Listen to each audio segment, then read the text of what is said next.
며칠 전 지난 1월 31일 영국에서는 놀라운 일이 있었습니다. 여러분들은 약속에 대해서 어떻게 생각하십니까? 영국의 한 정부의 높은 관료 부장관이 의회에 약속한 시간보다 3분 늦게 도착해서 의원의 첫 질문의 내용을 듣지 못하고 답변하는 가운데 내가 너무 잘못했다, 부끄럽다, 그래서 내가 이 자리에 그대로 있을 수 없다, 3분 늦었다라는 그 이유로 장관직을 사임하는 그 현장을 잠깐 보겠습니다. House. I wonder if you permit me to offer my sincere apologies to Baroness Lister for my discourtesy in not being in my place to answer her question on a very important matter at the beginning of questions. During the 5 years of which it's been my privilege to answer questions from this dispatcher box on behalf of the government, I've always believed that we should rise to the highest possible standards of courtesy and respect in responding on behalf of the government to the legitimate questions of the legislature. I'm thoroughly ashamed at not being in my place, and therefore I shall be offering my resignation to the Prime Minister with immediate effect. I do apologise.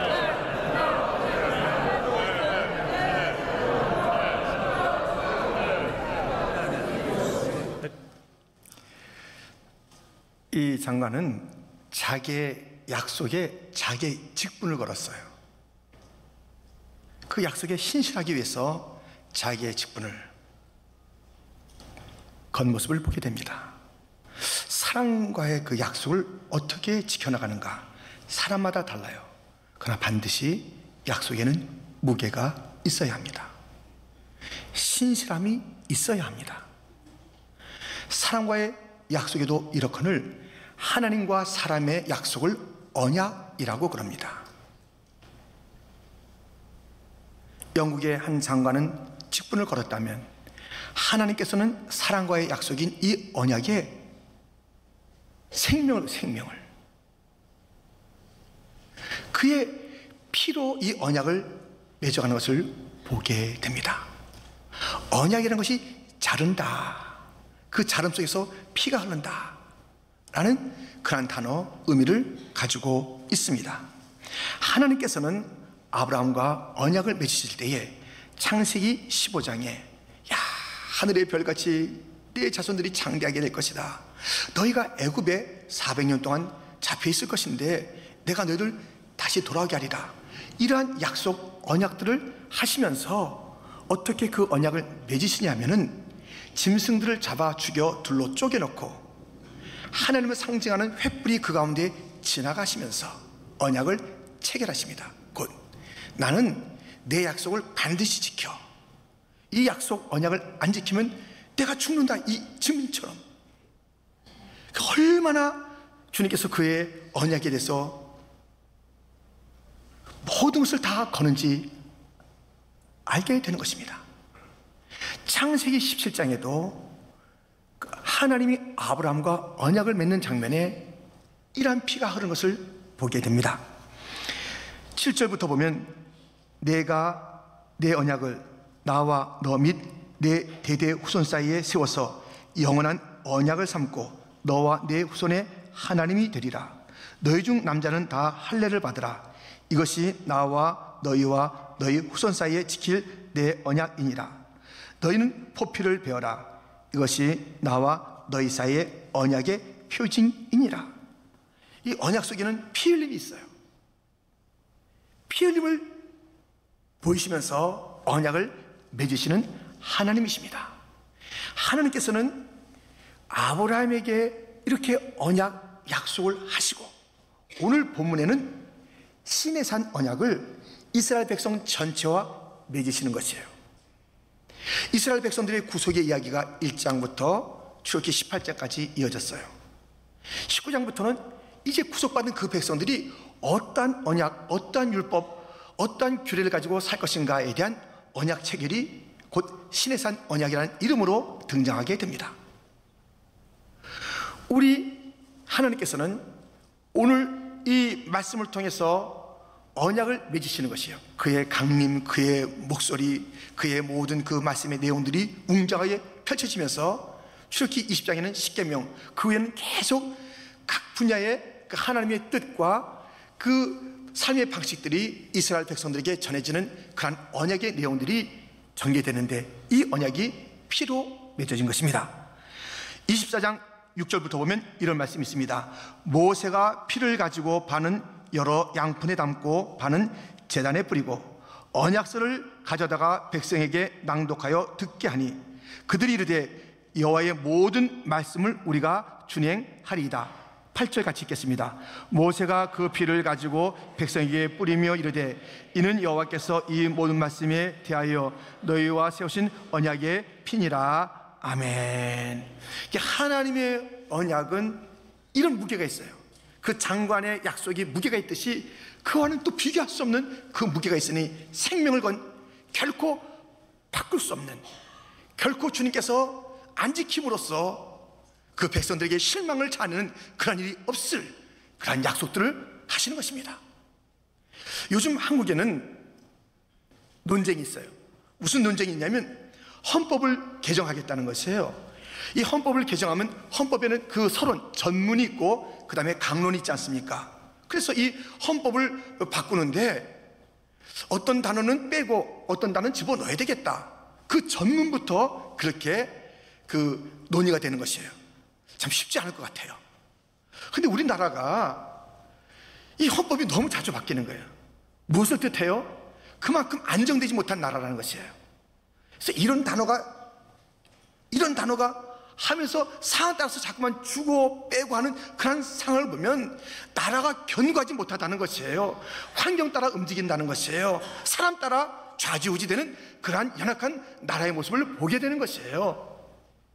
그런데 이 하나님 나라의 백성들에게 주어진 이 언약은 견고합니다. 그 언약의 전문, 서론이 오늘 본문 4절, 5절, 6절에 나와요. 결코 변할 수 없는 이 언약의 전문, 하나님 나라의 헌법들, 그것은 그 당시뿐만 아니라 그의 자손들, 그리고 아브라함의 그 믿음을 가진 우리들, 새 이스라엘이라 부르는 교회 성도들에게도 마찬가지로 주어진 하나님의 언약, 헌법의 전문입니다. 헌법 속에 그 나라의 방향과 정체성과 사명을 표현하듯이 이 언약, 신해산 언약, 영원한 언약 가운데 하나님의 백성들의 방향과 정체성과 사명이 선포되고 있습니다. 우리가 그것을 함께 살피면서 우리 하나님 나라에 살아가는 백성으로서 어떠한 방향과 정체성과 삶을 가지고 살지를 우리는 분명히 하고 또 그 길로 가야 하는 것입니다. 첫 번째 살펴볼 것은 방향입니다. 그 방향은 네게로라는 방향이에요. 하나님께서 이스라엘 백성들을 애굽에서 능력으로 건져 구원하십니다. 그리고 독수리가 그 새끼들을 그 날개로 업음같이 이스라엘 백성들을 업어서 인도하시는 거예요. 어디로 인도하실까요? 그것은 가나안 땅. 그 답은 맞는 것 같지만 아직 결론 내지 마세요. 가나안 땅으로 인도하시는 것, 그것이 최종이 아닙니다. 하나님께서 이스라엘 백성들을 애굽에서 건져내셔서 인도하시는 방향이 본문 4절에 나와 있습니다. 4절 말씀에 보면 내가 애굽 사람에게 어떻게 행하였음과 내가 어떻게 독수리 날개로 너희를 업어 네게로 인도하였음을 너희가 보았느니라. 하나님께서 인도하시는 그 최종적인 방향은 네게로, 하나님에게로예요. 가나안 땅도 아니에요. 궁극적으로는 하나님이 하나님. 그래서 하나님께서는 구원받은 이 백성들을 인도해 나갔을 때 독수리가 그 새끼들을 훈련시키는 것처럼 어떤 절벽에서 떨어뜨리고 막 죽같이 막 아우성하면 내려가서 받쳐주고 조금 날듯하면 격려해주고 기다리고 좀 더 해봐 해봐 하면서 훈련하면서 가는 그 길, 어디로 가냐면 하나님 자신에게로 가는 그 길이에요. 그러므로 우리는 우리의 궁극적인 그런 가는 자리가 하나님이라는 것을 잊지 마시고, 중간에 오는 여러 가지 힘든 것 있잖아요. 실패가 있어요. 따돌림이 있어요. 막 아픈 것이 있어요. 또 어떤 것은 너무 잘 돼요. 막 애들도 잘 되고 남편도 막 승승장구하고. 아무리 그래도 그것이 우리의 최종 자리가 아니니, 어떤 어려움이 있어도 낙망할 것도 아니고 잘 되는 것이 있어도 안주할 것이 아닙니다. 그것을 지나서 가야 할 자리가 있어요.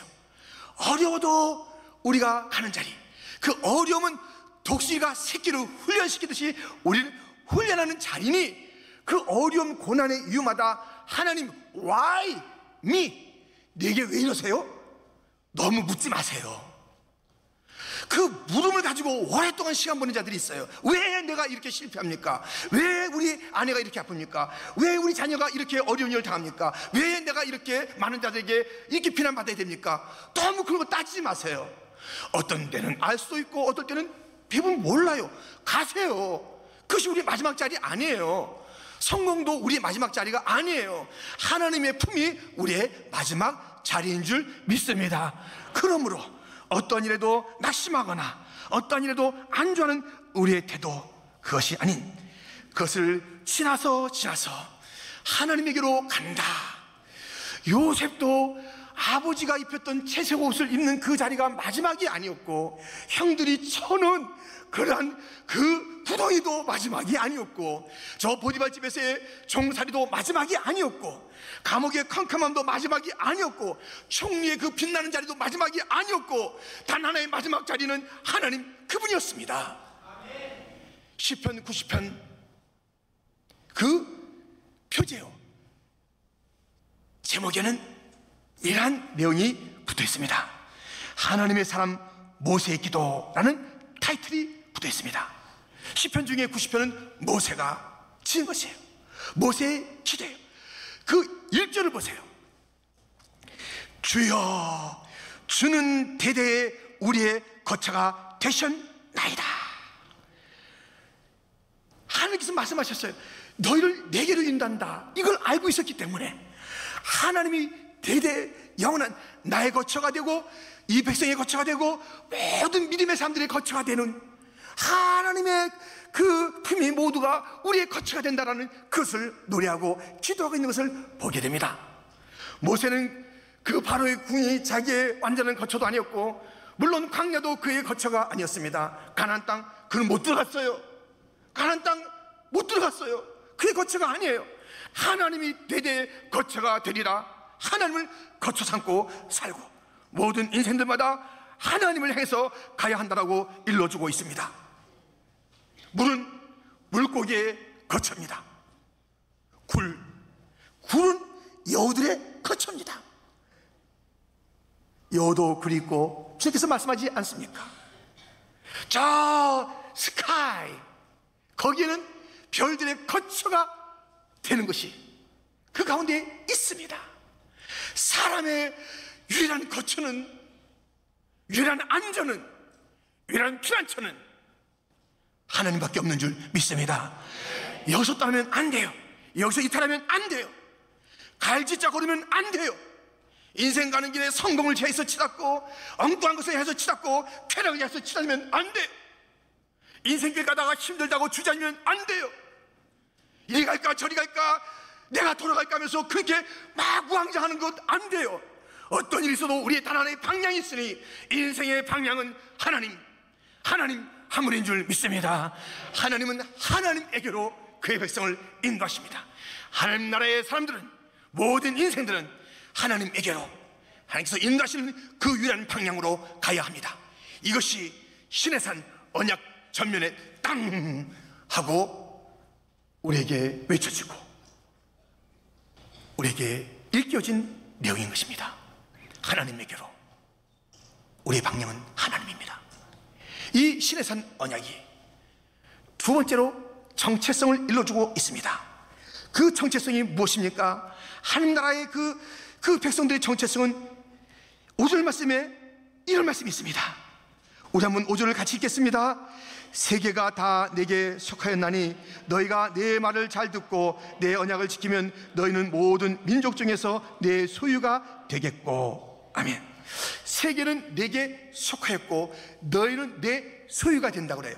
속한 거하고 소유하고 달라요. 온 세계가 다 하나님께 속했죠.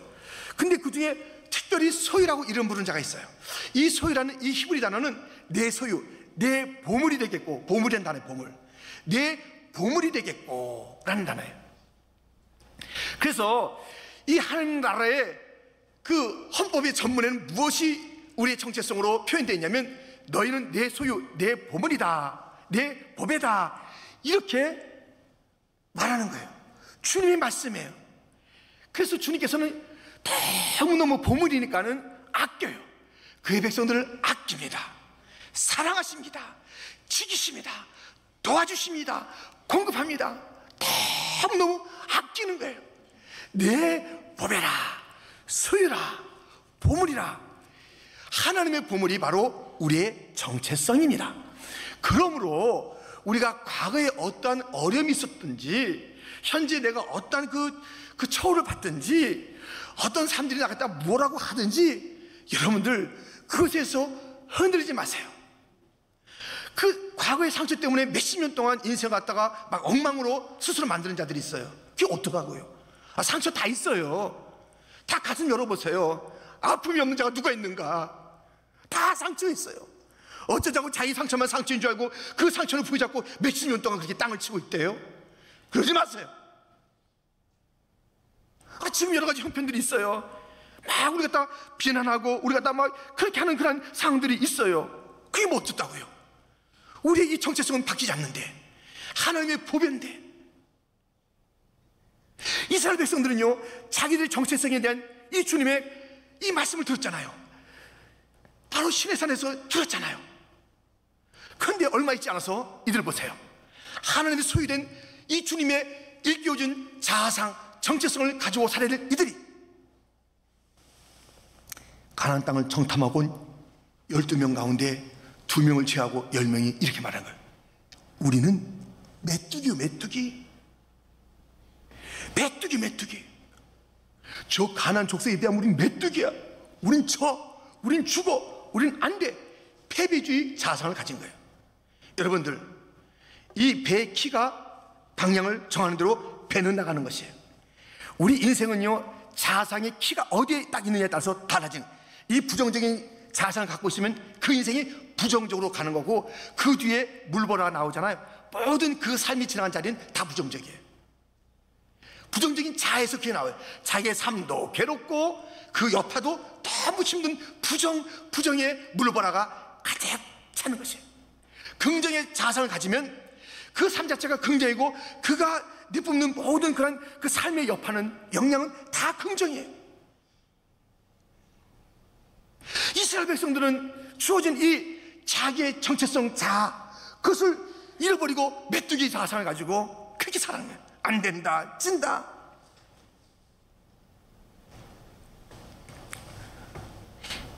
제가 이러한 글을 읽었는데요, 페르시아에 어떤 왕자가 태어났는데 꼽추로 태어났어요. 꼽추로. 이 왕자는 뭐예요? 이 꼽추로 태어났으니까 얼마나 좀 슬프고 참 괴로운 그런 시간들을 보내는 거예요. 어디 나가서 뭐 놀겠어요? 막 힘든 거예요. 그래도 아버지는 사랑하잖아요. 그 참 힘든 그런 아들을 향해서 12살 생일 때에 이렇게 말하는 것이에요. 아들아, 내가 너에게 뭐든지 선물하고 싶다. 네 손을 말해라. 내가 선물로 줄게. 그랬어요.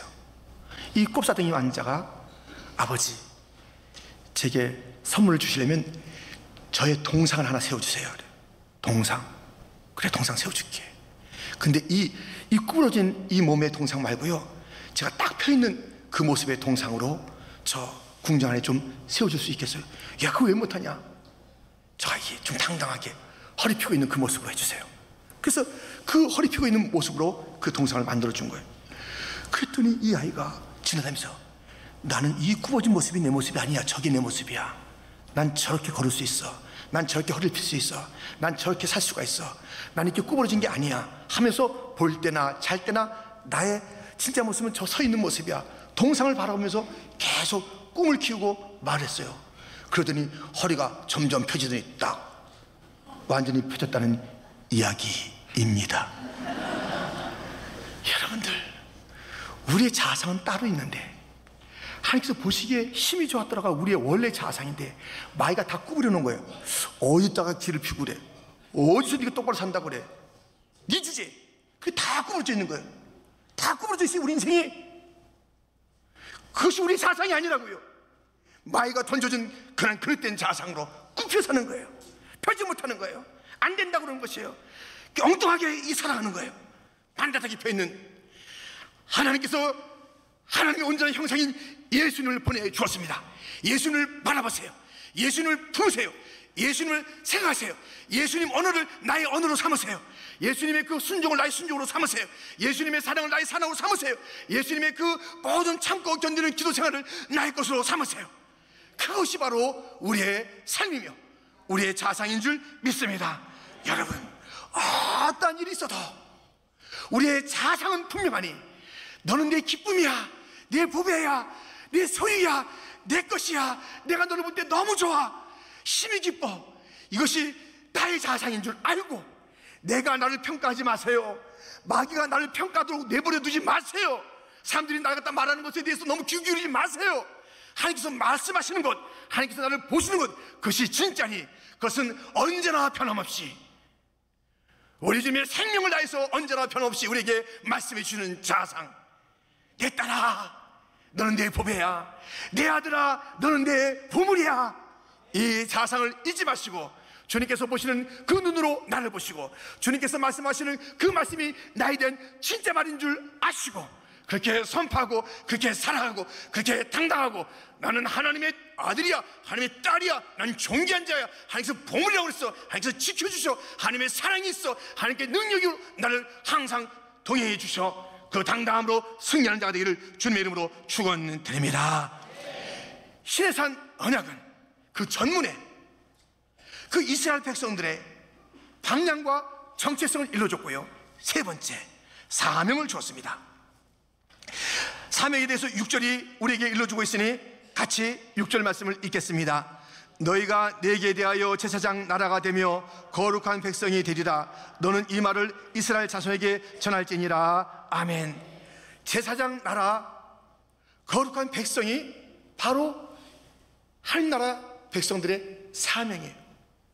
제사장은 뭐 하는 사람이에요? 제사장은요, 자기를 위해서 사는 자가 아니에요. 하나님 그리고 사람들 그 사이에서 살아가는 자예요. 하나님의 영광을 위해서 사는 자들이고 백성들의 그 모든 상황을 돌보며 사는 자가 제사장이에요. 이스라엘 백성은 제사장 나라에 자기를 생각하면 안 돼요. 하나님의 영광과 이 하나님 모든 백성들에 대한 그 책임을 가지고 살아가는 제사장, 그 위치에서 살라라고 사명을 준 것이에요. 그 제사장으로서 가장 우선적인 사명이 무엇이냐면 예배. 너희들 예배하는 자가 되라. 제사장의 가장 중요한 그 사역은 예배를 그 하나님의 은혜, 하나님의 그 성품을 바라보면서 예배를 드려야 돼요. 여러분들 순서를 잘 기억하셔야 됩니다. 하나님께서 먼저 이스라엘 백성들을 구원해 주신 은혜, 인도하시는 은혜, 홍해의 은혜, 구름기둥 불기둥의 은혜를 베푸시고 이 하나님의 백성들이 하나님 백성답게 사는 그 율법과 언약을 그 다음에 주시는 거예요. 율법을 잘 지켜야 은혜를 받는 게 아니에요. 은혜를 주시고 나서 은혜 받은 백성들이 어떻게 살 것인가, 그래서 율법이 아름다운 것이에요. 은혜 받은 자들의 삶의 방식이에요. 다 필요해요. 그래서 이 율법을 주시면서 제사장적 삶을 살아라, 주님을 예배하라, 주님의 은혜와 주님의 성품이 모든 구절마다 나와 있으니 그 구절을 볼 때마다 예배가, 찬양이, 감사가 안 나올 수 없는 거예요. 예배가 억지스러우세요? 예배가 막 힘겨우세요? 그건 주님께서 우리를 부르신 그 사명자의 삶이 결코 아니에요. 마음에 없는 거예요. 정말 주님의 은혜를 갖다 먼저 받을게 예배자로 살아 예배합니다. 찬양합니다. 경배합니다. 나의 삶의 자리에서 주님을 예배하고 함께 모인 데서 주님을 송축하는 것, 이것이 바로 제사장 나라의 삶인 것입니다. 뿐만 아니라 이 백성들의 모든 아픔을 가지고 와서 기도하는, 여러분들 제사장 나라, 제사장으로 사는 자들은요, 자기 기도가 먼저 나오면 안 돼요. 사실 자기 기도 할 필요가 없을 정도로 다른 자를 위해서 기도하는 것 자체가 사실 자기의 역량이 되는 것이에요. 자기의 가정을 위해서 기도해요. 남편이 잘 돼야 자기도 잘 되는 거예요. 이웃이 잘 돼야, 우리 교회가 잘 돼야, 우리 교회가 부흥해야 자기 자신도 그렇게 힘을 내는 것이에요. 그 민족이, 그 지도자가 반드시 서 있어야 그 나라가 평강한 것이에요. 근데 이런 기도 제목 다 놔두고 항상 자기 기도마다 끝에 할뚱말뚱 잊어버리면 안 돼요. 그건 제사장 그 사명이 아니에요. 제사장은 다른 자들을 위해서 기도하는 거예요. 그리고 그 은혜의 응답이 있는 가운데 자기도 잘 되는 것이에요. 자기를 잊고 살아가는 자, 이것이 제사장입니다. 제사장은요, 반드시 그 피를 그에게 뿌리고 그의 옷과 그 물건들에게 뿌려요. 그리고 기름도 그에게 뿌리고 또 물건들에게 뿌려요. 이 제사장은요, 반드시 보혈의 능력과 이 성령의 충만함을 가지고 사역하게 되어 있습니다. 우리가 제사장으로 불렀다면 성도요, 교회요, 우리에게는 보혈의 능력이 있어야 될 줄 믿습니다. 성령의 충만함이 있어야 될 줄 믿습니다. 하나님께 영광을 돌려야 되는 것이 우리의 사명인 줄 믿습니다. 많은 자들 끌어안고 기도하는 것이 우리의 사명인 줄 믿습니다. 거룩한 백성, 이 사명이에요. 거룩한 백성이 무슨 사명일까? 거룩하면 되는 거 아닌가? 그냥 나 혼자 좀 이렇게 좀 거리를 두고 살아가는 게 거룩 아닐까? 무슨 모임도 내가 안 가고, 뭐 구역 모임도 안 가고, 뭐 밖에서도 내가 그냥 뭐 누구 친하게 지낼 것도 없고 그냥 나 혼자만 이렇게 왔다 갔다 하는 게 거룩인가? 거룩 그게 아니에요. 오늘 본문의 내용처럼 제사장, 그 거룩함, 그의 소유, 오늘 본문의 내용을 신학기도 그대로 담아서 우리에게 일깨워준 그런 구절이 있습니다. 거기에 이 제사장 나라와 거룩한 백성, 그의 소유된 자들의 삶의 구체적인 내용이 있으니 베드로전서 2장 9절 말씀에 이런 말씀이 있습니다. 우리 한번 같이 읽겠습니다. 그러나 너희는 택하신 족속이요 왕같은 제사장들이요 거룩한 나라요 그의 소유가 된 백성이니 이는 너희를 어두운 데서 불러내어 그의 귀한 빛에 들어가게 하신 이의 아름다운 덕을 선포하게 하려 하심이라. 아멘. 이 제사장, 이 거룩한 이 소유된 자들의 삶은요, 이 어두운 땅에 빛의 증거, 복음을 증거하는 것, 그것이 제사장적 삶이며 그것이 거룩한 삶이에요. 거룩은요, 이 복음을 증거하는 자에게 주어지는 놀라운 선물입니다.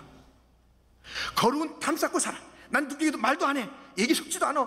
나 혼자만 그저 입에 나왔다가 또르르 갔다 또르르 올 거야. 그건 절대 거룩해 줄 수가 없어요. 거룩은 이 어둠의 세력과 싸워야 되는 것이에요. 거기에 거룩이 있는 것이에요. 거룩한 백성이라는 것은 나홀로 도자 청청하리라, 나홀로 고고하게 지내리라, 이것이 거룩 갖다 주는 것이 아니라 삶의 현장에서 복음을 위해서 진력하고 진리를 외치고 거기서 상처가 나고 거기서 복음을 전하다가 여러 가지 어려움을 당하고 핍박이 일대할지라도 이 복음을 증거하는 그 삶이 거룩한 삶이에요. 거룩하십니까? 1년 내내 가도 전도하지 않아요. 절대 거룩할 수가 없습니다. 이 진리를 드러내고 어둠을 쫓아내지 않는 곳에는 거룩이 없습니다. 우리가 거룩해 주기 위해서는 싸워야 할 것이 있으니 영적인 싸움, 영적인 전쟁을 통해서 우리는 거룩해지는 것입니다. 우리는 이러한 사명자로 부름받은 줄 믿습니다. 여러분, 사람의 약속도 그렇게 중요하게 자기의 그 직분을 던져서까지는 지키는 것이에요. 하나님의 약속에 하나님은 생명을 거는 것이에요. 새 언약을 위해서 예수님이 죽으셨잖아요. 우리도 하나님과의 약속을 이런 무게로 지켜야 돼요. 생명을 걸고 지켜야 돼요. 하나님과 이거 약속 갖다가 소홀히 여기면 안 되는 것이에요.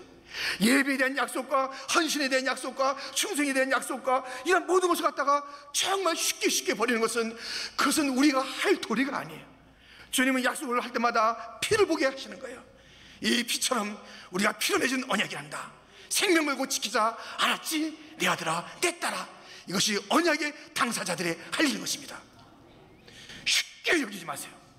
내 자리를 쉽게 여기지 마세요. 생명 걸고 목숨 걸고 그 자리를 지켜야 되는 것이 바로 나의 자리인 줄 믿습니다. 그 자리, 힘들고 어려워도 난 죽어도 교회 가서 죽는다 이러고 나와야 돼요. 내가 교회 갈 때 어려움을 당했어. 사순절 가려는데 막 첫날부터 어려워. 사순절 해보세요. 반드시 어려움이 와요. 사순절에 막 어려움이 있어요. 여러분들 교회 나오려면 어려움이 있어요. 그러니까 교회 안 나가는 게 맞지.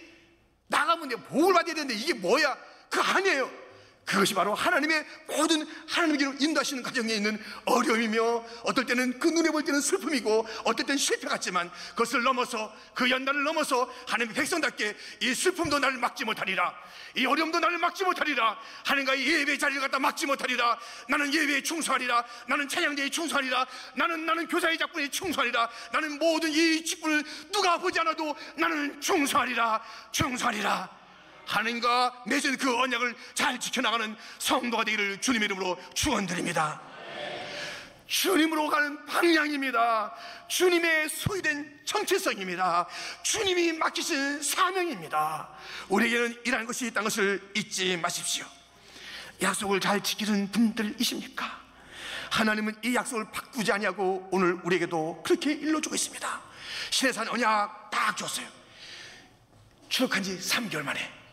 그리고 이 내용을 이제 가나안 땅 들어간 40년이 지난 다음에 시내산에 주어졌던 이 언약들을 다시 한번 일깨워주는 것이 모압 평지에서 모세의 신명기입니다. 신명기는 모압 평지에서 다시 이 시내산 언약을 리피트하면서 잊지 말아야지, 40년 동안 이런 거 아니야, 잊어버린 거 아니야, 잊지 말아야지 하면서 다시 리마인드 시킨 것이 신명기 모압 평지에서의 모세의 설교 말씀입니다. 잊지 마세요. 그동안에 알았던 것도 다시 리마인드 시키시는 하나님의 음성을 오늘 들었으니 그 말씀을 의지하고 하나님의 신실한 약속을 굳게 붙잡고 우리나라 헌법처럼 자꾸 바뀌는 것이 아니라 영원히 변찮는 그 전문을 우리에게 주었으니 너의 방향은 나다. 주께로 더 가까이 갑시다. 너의 정체성은 세상이 12번 바뀌어봐라 내 소유, 내 보물이란다.